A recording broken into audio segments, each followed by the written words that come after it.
বন্ধুরা, আজকে একটি ফুটবল খেলা নিয়ে তোমাদের সামনে হাজির হলাম। এইবার হলুদ টুনির পায়ে এসে ওখানে দাঁড়াবে, তারপরে হলুদ টুনি সজোরে আঘাত করবে এবং পরবর্তী পাখির ওখানে বল দিয়ে থামবে। ওখানে পরবর্তী পাখিটি আবার শট মারবে এবং হলুদ পাখির ওখানে চলে আসবে। এভাবেই তারা অনেকক্ষণ খেলা করতে থাকবে। বন্ধুরা, আজকে একটি ফুটবল খেলা নিয়ে তোমাদের সামনে হাজির হলাম।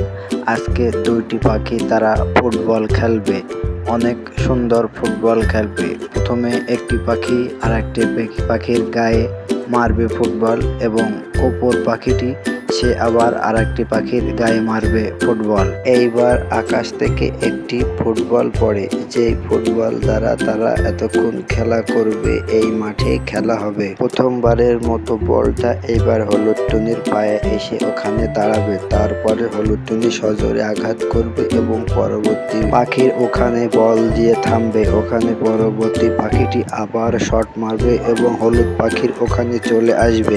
এভাবেই তারা অনেকক্ষণ খেলা করতে থাকবে। বন্ধুরা, গল্পটি কেমন লাগলো অবশ্যই কমেন্টস করে জানাও, আর তোমরা সবাই চ্যানেলটি সাবস্ক্রাইব করে দাও যাতে নতুন কোনো ভিডিও মিস না করো। ধন্যবাদ সবাইকে।